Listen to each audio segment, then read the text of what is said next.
नमस्कार। संसद भवन में 18वीं लोकसभा के चुने हुए नवनिर्वाचित सदस्यों का आगमन हो रहा है। उनका रजिस्ट्रेशन की प्रक्रिया चल रही है और इस प्रक्रिया के दौरान हमारे साथ एक विशेष मेहमान मौजूद हैं, शशि थरूर जी, जो केरल की तिरुवनंतपुरम लोकसभा सीट से चुनकर आए हैं। बहुत बहुत बधाई आपको। सबसे पहले धन्यवाद। मेरा पहला सवाल आपसे यही कि तिरुवनंतपुरम की जनता ने आपको दोबारा आपको चुना है, संसद भेजा है, चौथी बार भेजा है, तो उनके लिए क्या कहना चाहेंगे? धन्यवाद ही कहना चाहता हूं कि कह के आया हूं, क्योंकि और वापस जाके और भी कहेंगे डिटेल में, क्योंककि बात यह है कि कोई भी तिरुवनंतपुरम का और हमारे संसद के इतिहास में किसी को चौथी बार नहीं चुना उस इलाके से।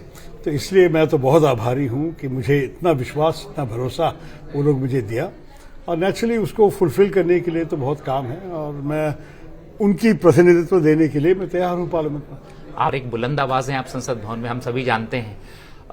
इस बार क्योंकि 18वीं लोकसभा है, क्या प्रायोरिटीज, ऐसे कौन से मुद्दे जो सॉल्व नहीं हो पाए तिरुवनंतपुरम की भी और ऑल ओवर इंडिया? प्रायोरिटीज बहुत है, लेकिन हमारे सिस्टम में तो आपको अच्छी तरह मालूम है कि सरकार जो मुद्दे लेके आते हैं पार्लियामेंट, उस पर चर्चा करना पड़ता है। हमारे तरफ से हमें तो हमारे कंस्टिट्यूंसी के विषय होंगे। मेरे जो एक बड़ा विषय है हमारे तिरुवनंतपुरम में, कोस्टल इरोजन, क्योंकि जो समुद्र का आक्रमण हो रहा है हमारे देश में, हमारी भूमि, भारत माता की भूमि समुद्र में निकल जा रहा है, और हमारे लोग के घर सारे तोड़ जा रहे हैं। हमारे जो मछुआरे हैं बहुत कठिनाइयां महसूस कर रहे हैं वहां।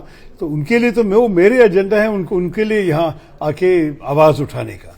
लेकिन सरकार जो भी दूसरे विषय लेके आएंगी उस पर हमें फेस करना पड़ेगा। 2-3 बड़े विषय है। ये सिटीजनशिप अमेंडमेंट एक्ट वाले मामले में एनआरसी नहीं होना चाहिए, क्योंकि एक समुदाय के खिलाफ ये हो रहा है, ये अच्छा नहीं है। दूसरा मुद्दा है, ये लोग कह रहे हैं कि 1 नेशन 1 इलेक्शन, वो कैसे चलेगा, उसके बारे में हमारी राय है। तीसरी बात है कि वो लोग कह रहे थे कि यूनिफॉर्म सिविल कोड, हम तो यूनिफॉर्म सिविल कोड के खिलाफ नहीं है, लेकिन हम जानना चाहेंगे कि क्या होंगे उसके भीतर।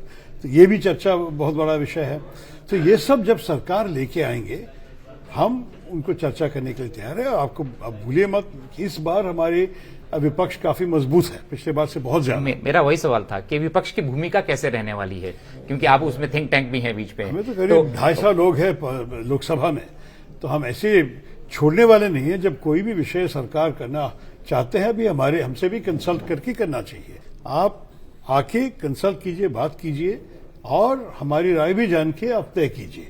और मेरे ख्याल में कमिटीज को ज्यादा इस्तेमाल करना पड़ेगा पार्लियामेंट को, क्योंकि जो सरकार ने की थी हमारे जमाने में, जब हम लोग सरकार में थे, तो मेरे ख्याल में 88% सारे बिल्स को हम कमिटीज को पहले भेज के सब लोग की राय जानने के बाद हम पार्लियामेंट लेके आते थे। मेरे ख्याल में बड़ी जरूरी है कि सब लोग के साथ बात करके, इकट्ठे करके आगे जाना है, और ये मोदी जी का करना बड़ी जरूरी है।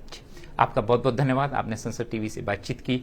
तो तिरुवनंतपुरम के सांसद शशि थरूर जी का कहना है कि जो मुद्दे हैं, चाहे 1 नेशन 1 इलेक्शन वाले मामले हो, चाहे दूसरे मामले हो, उन पर विपक्ष की भूमिका इस बार बहुत अच्छी होने वाली है, और उसमें उनकी पार्टी और वो बड़ी भूमिका निभाने वाले हैं। कैमरामैन पंकज सूद के साथ पवन कुमार शर्मा, नई दिल्ली।